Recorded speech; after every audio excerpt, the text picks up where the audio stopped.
In this episode, I want to help you focus on building a solid race support team. Subject matter experts you know personally who will help you build and grow a solid, sustainable business. Ready to nail down a win on stage 3 of this year's Tour to Profit? Let's get into it. Welcome to Why Business Teams Fail and How to Avoid It, a show helping small business owners build a radically engaged team that can run the business without you so you can remove the stress from owning a business and enjoy the freedom you deserve. Now, here's your host, Rich Allen. Today you'll learn that trying to build and grow your business on your own is difficult and tiring, and there's a better way. That there are specific subject matter experts who already have relationships with your ideal customers, and that when you link arms with the right support team members, you'll not only help each other be more successful, but provide a benefit for your customers as well. Here's my question for you this week. Who do you consider to be on your race support team to help you grow your business? In these early stages of the race, it's important to get the fundamentals of your business down. That's why last week we focused on setting your goals for the year, and why this week we're focusing on making sure you have a full complement of race team members or supporters who will help you be successful. I'm not talking about employees or contractors who you've hired to help serve your customers. I'm talking about subject matter experts who can and will help you grow a strong, sustainable business. You see, I believe that as a business owner, you must have a special list of people who are on your speed dial list when it comes to growing your business. Trying to grow your business without the help of specialists or subject matter experts can and will be very difficult and challenging. But when you establish strategic relationships with the right business people, your business will grow faster than ever before without requiring heroic amounts of effort. It's a growth strategy that many business owners use without even knowing they're using a strategy. It just comes natural to them. But you may not be one of those business owners. You may be someone who just works very hard and never gives up. While that does work, it takes a lot of time and a huge amount of energy and focus. So as an alternative to the go it alone strategy, I want to take a few minutes today to introduce you to the STAR Network strategy as a way to build your race support team. I learned this years ago, and I've recommended it to my clients for years with great success. Let me share with you how it works, and I'm pretty sure you'll catch on right away. Here's how it works. Take out a blank sheet of paper and draw on it a very large star. It doesn't matter what your star looks like. I found that everyone makes a star a bit differently, but mine has 5 points on it. I might suggest you start with a 5-point star to follow along with me. At the center of the star, write the definition of your ideal customer. For example, in my case, I write down owner, operator, business owner in the center of my star. You may write down something like fitness-minded women, or upscale homeowner, or high school athlete, or small pet owner, or municipal fire chief, or hotel owner and operator. Whatever best describes your ideal customer is what you want to write down in the center of your star. You may want to add some additional detail on your ideal customer to get laser focused on who you're intending to serve. Use as much detail as is needed to be able to picture a real person in the center of your star. Now, near each of the 5 tips of your star, write down a category of business expertise that has a direct relationship with your ideal customer, other than the business you're in. For example, on my star, the 5 tips have the following categories of business expertise on them: CPA or bookkeeper, business attorney, financial planner, business banker, and commercial real estate broker. The tips on your star may have very different business categories on them. The key is to think about other businesses or service providers who have direct contact with those who hold the position or title of your ideal customer.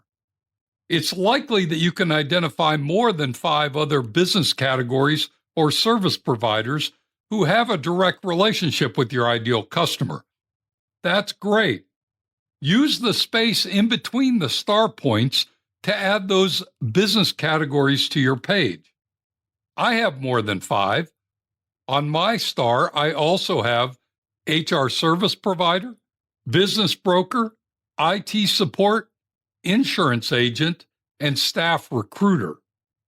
Now, once you have the business categories identified, it's time to begin putting a specific name next to each of the business categories. You probably have some close relationships already with some of the key players in these other business categories. If so, put their name next to that category. For example, if you already have a working relationship with the president of a business bank, put their name next to business banker. When I do this with my business owner clients, they can often put 3 or 4 specific names on the paper, but several of the categories are left blank. In that case, they've got some homework to do, and you may have some homework too. You may need to do some research, either Google research or simply talking with your fellow business owners to see who they know who might fit into the category on your star that doesn't have a name beside it. My recommendation is to identify 2 or 3 good candidates for each of the open business categories. For example, if you don't currently have a close relationship with a business broker, then get some recommendations for at least 2 and possibly 3 local business brokers who may be a good fit for that position on your star.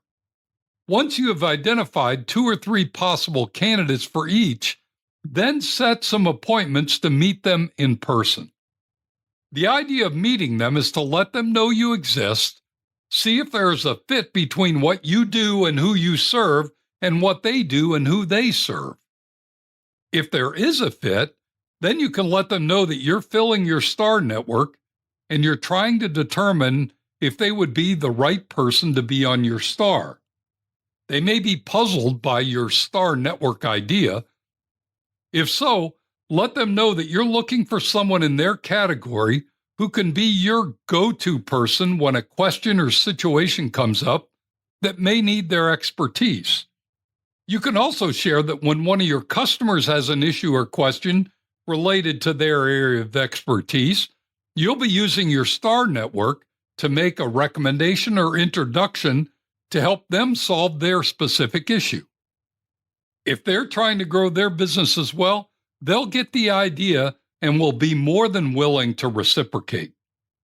I strongly recommend that you not make a final decision on who to put on your star until you've met with all your potential experts. Just going through the interview process will expose you to many business influencers who will know more about you and your business and will be way more likely to make referrals or begin sharing contacts with you. Using this process, I've got a business attorney who I send nearly all of my business owner clients to who don't already have a relationship with a business attorney. The same is true for my CPA. If a business owner comes to me and doesn't have an existing relationship with a great CPA, I give them 2 or 3 recommendations, and my Star Network CPA is always at the top of my list. As a result of these relationships and mutually beneficial referrals, I get many of my new prospect leads from my business attorney and my CPA contacts. We know each other, trust each other, and always keep each other top of mind. The same is true for the other contacts on my star, my business banker contact, my HR consultant, my insurance agent, and my financial planner. If you take some time to build this star network for your business, You'll soon find yourself with more influence, more connections, more introductions, and more leads. You'll also find other business leaders who value personal relationships and are willing and ready to help you grow your business just as they are growing theirs. The key is that you're not in competition with anyone on your star. These are simply other business leaders who have personal contacts with the same ideal customer as you, but for a different set of products or services. I hope this makes sense. If you're trying to grow your business, but you haven't yet built your race support team, then this is a high priority item for you. It's a powerful way to provide value to your customers while also feeding new customers to those you see as a valuable part of their business growth engine. This is truly a win-win-win approach. Completing this stage 3 race is critical to freeing you up to lead your business to success. As we wrap up today's podcast, let me leave you with these simple thoughts. Number 1, rather than trying to win in business by simply working harder than your competition, you should build a solid race support team. Number 2, there are at least 5 critical subject matter experts you should have on your speed dial, and perhaps even more. And number 3, once you build your race support team, you'll find them to be a valuable resource to your customers as well as a source of new leads for your business. If you'd like some additional support as we ride this Tour to Profit race or want to tap into our free resources, simply go to my website, tourtoprofit.com. You'll find everything you need there. Thanks for joining me today. Be sure to tune in next week when we're going to discuss Stage 4, your value proposition. You won't want to miss it. Now, go make it a great week, and whatever you do, ride hard. Thank you for listening to Why Business Teams Fail and How to Avoid It. Make sure to like, subscribe, and tell your friends so you don't ever miss an episode. Now go make it a great week, and whatever you do, ride hard.